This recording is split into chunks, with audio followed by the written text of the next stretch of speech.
where's this relationship going? Right.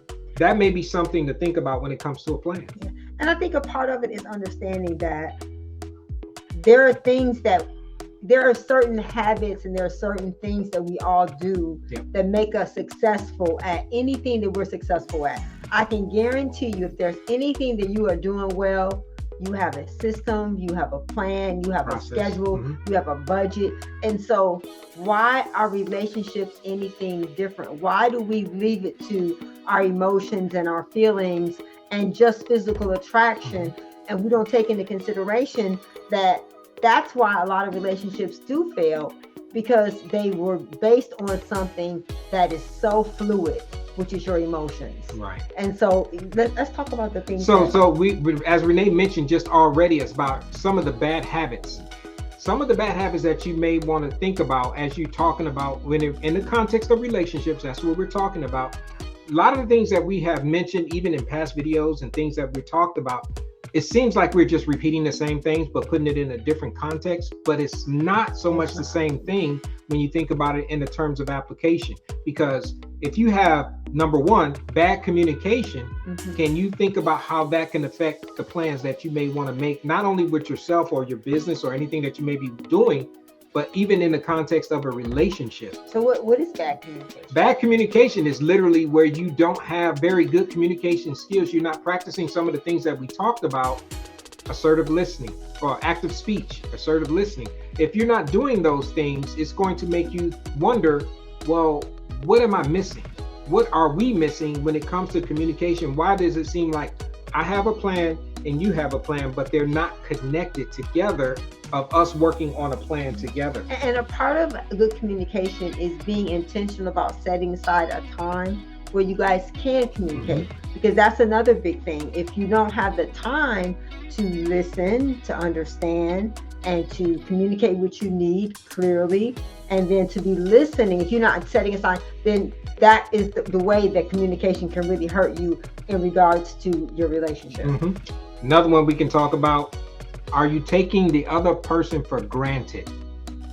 When we talk about that, it's literally where you've been in a relationship. Let's just say it's been a little bit longer than the honeymoon stage or the new stage, where you've already gone past the newness of the relationship.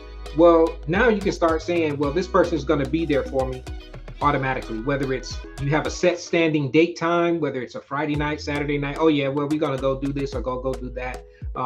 Those are the things that's a habit that you can start thinking about, that may not be one that you want to develop and cultivate, because when you start taking the person for granted in the early stage of your relationship, guess what you're going to do in the latter stages of the relationship? Because you play like you practice. You definitely are going to take them for granted when the long term comes, like they're just going to be there, or they're just going to respond this way when it comes to something that, say, you may want to do, or you may want to go to a certain place. Oh, well, we just always do that. Right. And so these are the things to avoid. These are the things you want to avoid. And we want to always start off with showing you the part of it that most of us fall into that we don't even realize, like, well, I didn't realize that was not a good thing. So we always want to start off with where you could possibly be. And I think about it in the context of taking for granted. Another way to think about it is complacency.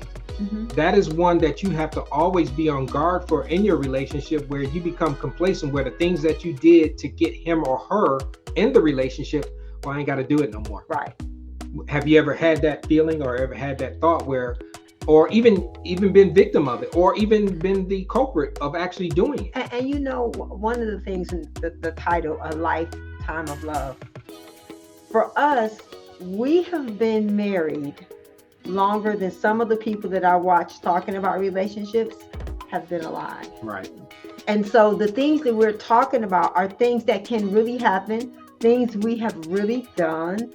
And these are the things that, you have to be aware of going into it. So if you had someone who's already doing something, showing you and sharing with you some of the things to be mindful of, it benefits you to just kind of stop and just say, well, am I doing that? I even think about it in the context of our own relationship. As Renee said, we've been together for a little bit of time. Yeah. You know, Since we're 18. Going on 35 years, starting in December to be 35 years. So but it'll actually be 38 because we were married for 35 and we dated for 3 years before we got married. So when you think about that, these are things that we're sharing with you, not that we just Google a list and say, give us a list of all these things that people are doing or bad habits. Yes, while they may be common that you can probably find out there, it may be a similar list, but these are things that we thought about and talked about that we were like, what was it some of the things that we did, you know, some of the things that we still have to be on guard for even at this point in our relationship. And even planning like events. One of the things I can say I'm really bad at is that I will get invited to do something and I just automatically say yes. I don't stop and say, hey babe, well, how do you feel about this? Well, is this something you want to do? And so taking someone for granted doesn't just happen in the early stages of your relationship. Mm-hmm. The longer you've been together, the more likely you are to just assume that person is going to be there because they probably will be. But it's nice to be asked. Even if you know the person is probably going to respond in a positive way, to just assume that, oh yeah, they're just going to go along with it. You might be setting yourself up for failure. Or another bad habit that actually starts out with is unresolved conflict. Yeah, and that could lead to a conflict because if I'm planning things for you to do mm-hmm. without your permission or without your consent, right, then it could build up a resentment. And we talked about it before. I'm an extrovert. Gil's an introvert. Gil is more likely to keep how he feels inside and act it out, where I'm going to act it out and talk about it right away. And so knowing how your mate is, knowing how your spouse is, you have to take that into consideration. So no, I don't want to take you for granted. Yeah. I mean, you told me that. I was like, oh, I'm sorry. I didn't realize. So it's not just the guys do it. Females can do it too. You know, and even when you think about it from unresolved conflict, if those things that left unsaid and they just going to start growing, that's going to fester and it's going to cause a problem in the latter stages of your relationship because it's something that you cannot ignore. It's like building when you have unresolved conflicts, and the only conflicts are the bad ones are the ones that are unresolved. You have to be willing to talk about it. Even the small ones, the things you think are small and you think they don't matter, they build up. I was talking to Gil today. The way things get repaired or fixed is one thing at a time, and the way things get left unresolved is one situation, one at a time. Mm-hmm. And if you don't deal with it when it happens, it's a lot harder to remember what really happened. Right. So you should deal with it. Don't allow unresolved conflicts to begin to grow and fester. Because, well, guess what you're going to have to do? You're going to have to compromise. You're going to have to compromise when it comes to those unresolved conflicts because you're not going to always get your way. Oh, no. Much as even if it's your plan and you got this plan that is just so laid out, it is so detailed. I'm a detailed person. I like to kind of lay out the steps. I like things to go the way I want them to go. I'm gonna be honest with you. I want it, if I set, let's just say a plan that's got 10 steps in it. If I set it up and it goes and I'm going along and all of a sudden we get to step 5 or 6 and all of a sudden something goes sideways, it bothers me. And I go a little bit, it throws me off. And so when I have to do that, and I thank God for Renee in this aspect, that's where we balance each other out in the relationship side when we have a plan that we've come together on, that she can pull me back. She can reel me in or give me a different perspective about looking at things, because when your plans get deviated or canceled out or altered, how do you respond? And how does your spouse or your significant other respond in helping you stay on track when it comes to those things that may set you off and may put you in a bad place? And I think I would have to say, you reel me in and I help you to see things from a different perspective. Because I'm the one that's normally going to, because I'm the now person, I'm impulsive, I'm reactionary. So I'm the one that's going to go out. So you reel me in and I just help you to see things from a different perspective. I rarely ever have to reel you in. Well, I have to pull you back off the cliff, but not reel you in. or because I see the follow the light, baby. Yeah, follow it's the good. light. It's worse than it may seem and it may appear. I will expound it and make it worse than what it may really, really be. But that's just how I am as a person. I'm still working on it, but we'll get there. Well, when you think about a plan, think about a plan from our perspective, from our relationship that may have been challenging for you.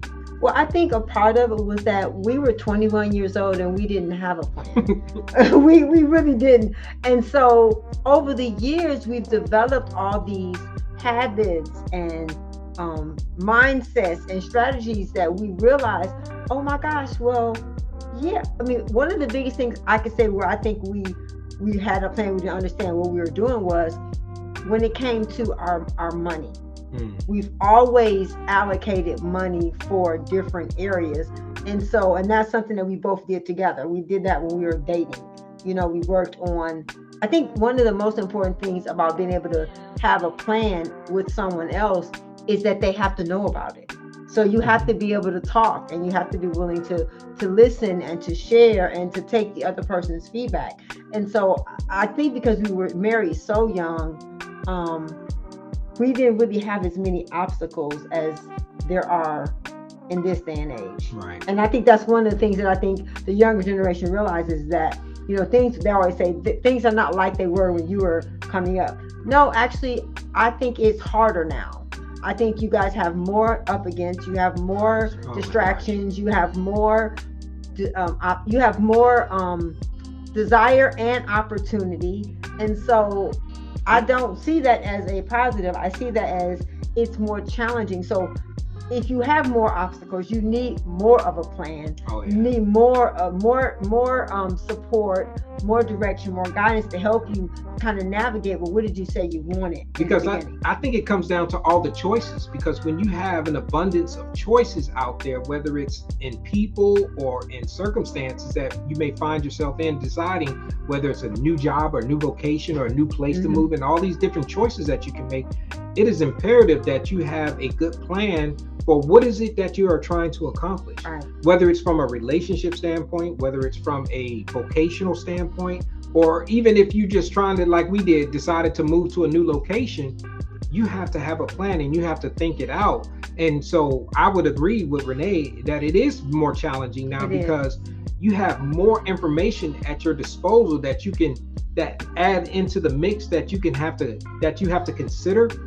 That when you have to consider a lot of data points and a lot of things, it can make it very challenging and very difficult to actually make a decision about anything. And one of the things, I was talking to Jackie, she was saying, y'all my people.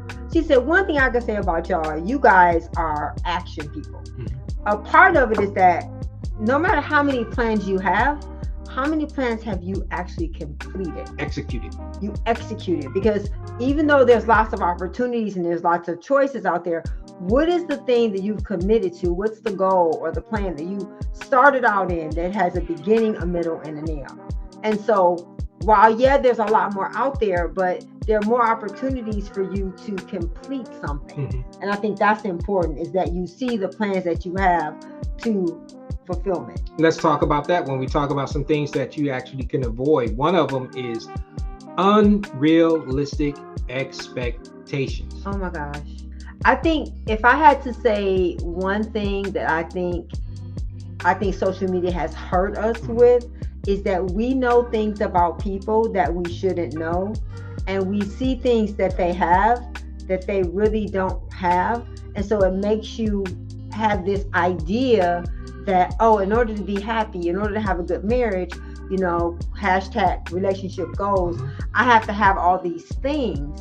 And so I think that the expectation level of this day and age are probably 1,000,000% higher than it was for us, because I didn't know what people ate for lunch, and I didn't know where they went on vacation, and I didn't know where they shopped, and I didn't know a lot of those things. So I think that we have probably more unrealistic expectations because we have too much information about people that we really don't know. Right, and that you shouldn't have, because you don't know what they have to go up against, or the behind the scenes type of things that people are going through. And if you try to mimic or copy what you see out there in social media, or even in a relationship, whether we like to watch the dating shows and reality shows when it comes to relationships and marriage, because even when we're not doing this, we're still trying to get information and learn things, even though we know a lot of that stuff is scripted and a lot of it is staged and that kind of thing, just to add the drama. But it makes you think about this generation, and it makes you think about the culture, because one of the things that I learned from someone, they said you should read the Word and the World. we cannot, as believers, as Christ followers, have no idea what's going on in culture and think that we're going to be effective. I don't think that we have to be I don't think that we have to try to mimic what is going on in culture, but I think we have to have an understanding of what's going on, so that when we share things, it can be relevant to the century that we're living in right now. Oh yeah, absolutely. So we're talking about in this episode, we thank you for joining us. If you just joined in, we've been just going, we try to look at the chime as far as the feed and we're see. So glad you but if you have something that you want to comment on, by all means, type it in the chat. We're here to respond. This is not just us talking, because y'all know we will, but we want to actually respond to other people. Like here, somebody says here, USA Job 94 Agency. Wow, as Christ followers, that's powerful. I appreciate y'all saying that. Thank you so much. Is that Julie? We appreciate you, Julie. Thank you for hanging out with us for a few minutes and just listening to some of the things that we're talking about. And if you're just joining us, we're actually talking about making a plan as it pertains to your relationship. Yeah, marriage plan. Just like or even a relationship plan, marriage. Because, well, actually, a relationship plan in regards to a man and a woman should be for marriage. Yes. That's the purpose of dating. And so it's a lifetime of love. A lifetime of love. Because I think so many times we live in a society where people feel like marriage is a short-term thing and that love can't last a lifetime. And it can, but there's things you have to be willing to do. Oh yeah, you definitely have to have some intentionality when it comes to having a plan for your relationships. You know, one thing that I thought about even as we were coming up with this, as far as the topic that we were going to talk about tonight, because a lot of times we'll tell you how to the behind the scenes. I'm gonna tell y'all, don't listen. Okay. I'm gonna tell you, Renee will tell me this is what the topic is. Go. No, and so what I'll do is just start praying about it. You know, what is the Lord really speaking about this? You know, because you can have an idea of what you think, but let me tell you, when you re-examine some of the choices and some of the decisions and maybe some of the plans or lack of plans that you've had, especially when it comes to relationships, it's going to make you say, whoa, I got that wrong. Or how can I do something better, or I can get better at this? And so that's what we're trying to share with you guys tonight, as far as even in this topic. So we're talking about the things that you should kind of avoid when it comes to in plans. The one that we already mentioned was unrealistic expectations. The next one, I would say, kind of goes into everybody is stressed out. Yeah. When you have is everybody if you already out? A lot of people are. I know sometimes I am. You know, some people just go with the flow, y'all. They just well, I get stressed out. I would say a lot more than Renee does. You know, that's just my makeup. Renee is just cool as a cucumber, y'all. It takes a lot to get her worked up over something. But let me tell you, when she gets worked up, it's bad. You better back up. But let me tell you why I think we are stressed out. Mm-hmm. Why our stress levels are so high. And let's talk about it from an external stress. Okay, so I think it goes back to what we talked about. I think that we see too much. I think that we hear too much. I think that we know too much. And our unrealistic expectations cause a level. And see, Gil's stress is different. Gil is a thinker. Gil is a processor. Gil is a provider. Gil is a protector. Gil is a planner. So his stresses come from trying to make everything good for everybody else. He has a different type of stress. But the stress that we're talking about from relationships is the expectation that this person is going to complete you, the demand that they're going to be available to you every single time, that they're going to be something other than what they are. And I think what we need to do is we need to give people the freedom to be human. And so that could alleviate some of the stress we have in relationships, because I think it goes back to the first one was unrealistic expectations. Oh, yeah. Or we were watching one show and they talked about a hall pass, where you want a relationship with somebody else. For me, that's stressful, because one man for a lifetime is enough for me. I couldn't imagine having 2 or 3 of them. So I think that some of the stress that we're experiencing in relationships, in regards to relationships, I'm not talking about other than a relationship, because I understand that stress is real. I understand mental health is real. I understand that, all those things are real. I'm not saying that that's not true, but I'm saying is that in regards to this topic, as far as having a marriage plan, is that I think sometimes we're in love with the idea of being married, but we don't want to be a wife or a husband. Right. So I think that some of the stress, and then sometimes we're spending too much money on the wedding. We're spending more money than we can afford on the wedding, or we're living above our means. So I think some of the stresses we're experiencing in regard to relationships, it's a result of the choices that we're making.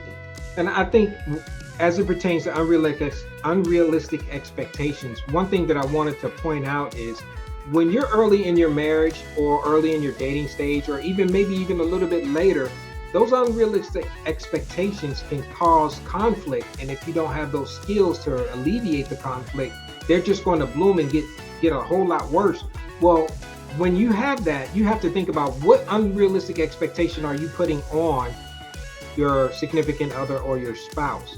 Are they doing something or not doing something that you expected, that you have not communicated in an effective way to let them know that, hey, I need this from you, or I need that from you. I need a little more of this and a little less of that.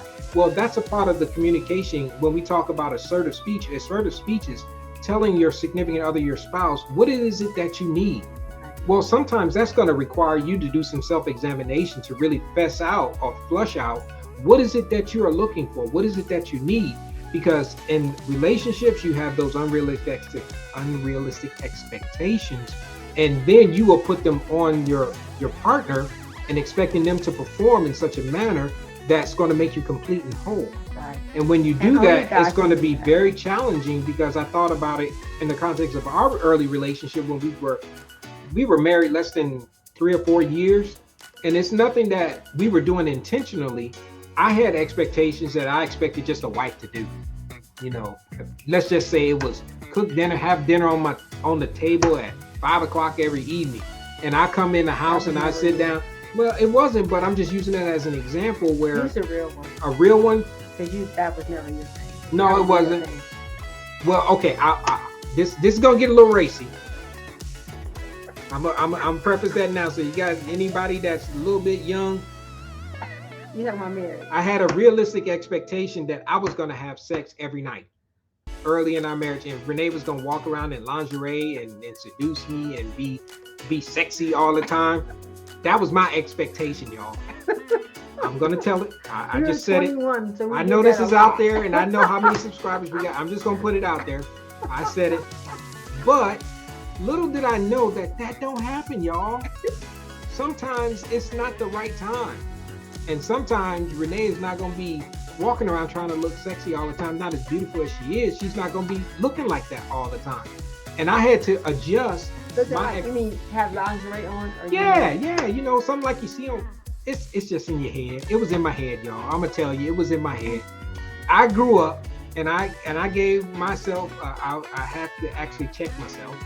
Not that she said that ain't gonna happen. Because she probably would have tried, but that was just an expectation. I never communicated that to her and told her that's what I wanted and that's what I expected, but it was there. You think about it, and if I had that, and I had that expectation and I didn't communicate that, or I didn't alter my own thought processes, what do you think that would have done to the relationship in the long run? We would not be at this 35-year mark, I'm going to tell you. We would have probably said, you know what, you just don't meet my needs. You just ain't listening to me. Or this is how it actually comes out. You don't love me no more. And that's what that means, is you're not speaking my language. You're not giving me the things that I need, that actually how I feel love. And if it's a physical aspect and all of a sudden I don't get it as much as I got it, it's going to cause a problem if I don't communicate that. So that's what we're kind of talking about when it comes to unrealistic expectations. I know I went out there a little bit, but y'all know we just gonna talk. I'm just gonna be real. And I think a part of it is because that is such a big part of what causes problems in marriage and in relationships is sex, money, and family. Oh yeah. And so we have overcome all of those, sex, money, and family, because one, we were committed to marriage being forever. And so I think one of the big things to avoid is having this idea that men are like shoes. if it don't fit, you just go buy a new pair. Or women are like cars. If she's not right, you just go Trade get a in. new one. You know, and so I think at the root of all of the things you were saying, to avoid, the biggest thing to avoid is to feel that people are disposable. Oh yeah. Or to feel that the other person is the problem. Mhm. Because it's really easy to think that, well, you know, and for us, I did hair for 28 years. Gil was in the Air Force, and he dealt with airmen. So we have kind of heard, not everything, we've heard a lot. But the biggest thing is thinking that the relationship didn't work because of the other person. Mhm. What have I done? What are the things that I have brought into our marriage and relationship that has made it, that's altered or been negative to the plan that we have? I've said it in before that Renee has made it, she's light. I said it before, maybe a long time ago, and I used the analogy when I say she's light. I'm saying when it comes to the things that she expects from me, she has expectations of me, but they're not unrealistic that I cannot achieve. And she does make it easy for me to satisfy those things for her. You know, when I come out and I try to do something for her, she's appreciative. She shows me that she appreciates even the smallest gestures that I may do, because the effort is there, because the desire is there, because I want to please her. And I'm not talking from a physical aspect. I'm talking about it from a day-to-day aspect, whether it's something as simple as taking out the trash, or from a physical side, you know, where you want to be that person, but also when it comes to those expectations she has, they're very much achievable, and she makes it easy because she communicates those things to me that she needs. So that's something that just came to my mind while we were talking about it. Yeah, and I would have to say that when I think about, you know, we're talking about a love that lasts a lifetime and having a marriage plan, a part of the plan is looking at the nature and the character of the person that you're talking about, that you want to develop this plan with. Because if the person is short-tempered and self-centered and self-focused and self-driven, it's going to be a lot harder to even come up with a plan or have a lifetime of a relationship with that type of a person. And so you need to not ignore all those things when you're dating. The person that Gil is right now is the person he was when we were dating. Of course, he's grown, he's mature, he's a much better version, but the essence of who he is the same person that he was when we were dating. And I think that one of the things that we see happen so many times, the reason why marriages and relationships don't last is because, one, you don't have a plan, but you have a plan, and then they have a plan, and your plans don't line up. Right. And you have to make it from a standpoint of, we are in this together. If you're in it together, that is something that you should be communicating about, the intentionality about where you see the relationship going. It's never too, I'm going to say it this way, I don't think it's ever too soon in a relationship, even when you're dating, to talk about what is it, the long-term plans. Mm-hmm. It doesn't necessarily say it has to include you, but the person has to have a plan for life, have to have a plan of where they see themselves financially, emotionally, spiritually, physically. And if they don't have those kind of plans, and if you don't have those kind of plans, maybe you should start thinking about it and contemplating, because guess what's going to happen? You're not going to know what you're looking for when you're out there. Right. If you're out there and you really have no idea, what is it that I want in a mate, in a partner, in a spouse, and you have no plan or no idea, those are things that you should be contemplating right now while you're in your singleness. Right. This is probably the most selfish time that you could ever have, as far as being an individual, where you can be only thinking about yourself from the standpoint of, what is it that I want out of this thing called life? What is it that I want out of the relationships that I'm pursuing? And then be intentional about looking for that. And if somebody is not meeting those things that you have said, you may want to think about moving on. Right. Because if you don't, you're going to settle. Right. Do not settle, because when you settle, that means you have lowered your standard. That means you have compromised what you are, the essence of what you're looking for. You took your plan and you balled it up and you threw it away. Because you're going to get what you get. And because it can get challenging, you know, and Proverbs 3 always comes to mind as one of my life scriptures. Trust in the Lord with all your heart, soul, and mind, and lean not on your own understanding. In all your ways, acknowledge him first, and he will direct your path.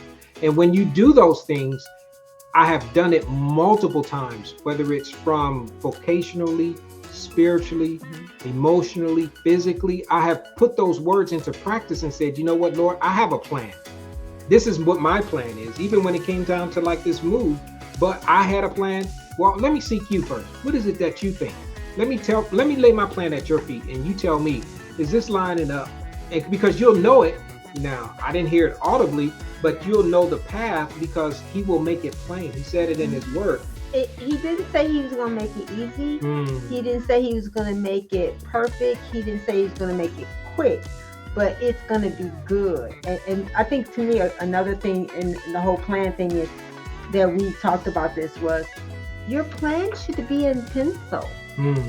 Because if your plan is in Sharpie or in ink, you're going to have a hard time. So it's important to have a plan. These things we're talking about are very practical things to do, but you also have to be flexible and fluid and understand that God's idea of perfection is not that you hit the bullseye, but that you strive towards hitting the bullseye. So we're talking about making plans. I know we kind of deviated a little bit when we were talking about it from the relationship context, but as you can see, it's not just relationships, it's just making a plan for life, because your relationships are going to be a part of your life. And if you have not made plans when it comes to your own individual life, how would you realistically expect that it's going to work out when you bring another person into this relationship, into your life with you? Right. So we want to share with you as we coming up, got a list for this one, and I'm going to share it with you guys because we want to make sure we communicated the things that we wanted to share in the time, because I know we'll get off on the art talking about something, and this is just to help us keep on track. So the first one is to have an understanding when it comes to making a plan is to set clear goals. When we talk about setting clear goals, it kind of goes back to what we've been talking about throughout this whole almost 40-something minutes, is you have to know what it is that you're looking for. Because if you don't, you're not knowing what you're looking for. And one of the things I had someone ask me, I was asked this before, how do you find a good husband? How do you know? And one of the things that the Lord gave me to share was write down what you're looking for. I mean, be specific, be clear. And who are watching in the future, we talked about, a business plan. We talked about a marriage plan. And the reason why I brought up the business plan, because I'm going to be doing a course to show you guys how to use YouTube as a business. We have chosen YouTube because we know that it gives us a platform to really help people and to make it a community. The difference between YouTube and the other platforms is that YouTube is a business, and it is in the business of building relationships. Like so many of you guys, we talk throughout the week. I answer your questions. We give feedback. I love it. And so I want to help you to know how you can use it to benefit you in whatever ministry or business you have. Because I think that so many times we don't realize that everything requires someone showing you how to do it. And relationships and just marriage, like this, it's our heart, it's our passion. But I also realized for me, I've built businesses from the ground up so many times, and I never really saw that was a thing. But it's such a need to show people, well, how do you get started? Well, how do you get an EIN? How do you get an LLC? How do you get a business account? How do you, come up with a name? So there's a process to that. And so I'm going to be doing a course in September to help you guys with that. And so you guys are welcome to get more information about that. I'll put it in there, but I want to kind of mention it in the video because I want you guys to know that it's our desire to help you experience success in every aspect of your life. And if there's gifts and talents that God has given us to share with you guys as a community, we want to do that. We have reached 19,000 subscribers. We're almost at 20,000. We love you guys. We're so grateful. It's so humbling to see the response and how you guys are, watching and sharing and commenting. And we are honored, and we do not take it lightly because we know that your time is valuable, and we are just grateful that we get to serve you. If there's questions you have or comments or topics you want us to share, please share it in the comments. On the and videos. If you're watching later, share it in the comments as well. We are just grateful and excited about what's going on with you all. So many people have shared things, and we're just humbled to be able to serve you. So we appreciate you guys hanging out with us for this Thursday night. live session. Hot live. But we appreciate you guys. We will see you back here next week. And if you have questions, please put them in the comments. Things you want to know, questions you have. Or even topics that you want us to discuss. Yeah, we want to be. We're always looking for it. We have over 400 plus videos out there. 480 videos. Whatever, it's a lot. So there's always more that we can bring to you guys, and just let us know what it is that you want us to talk about. We will bring it. Yeah, so we love you, and we thank God for you. Thank you for everybody who's here with us live now and who will watch in the future. Put in there where you're watching from, because we want to know you and we want you to know us.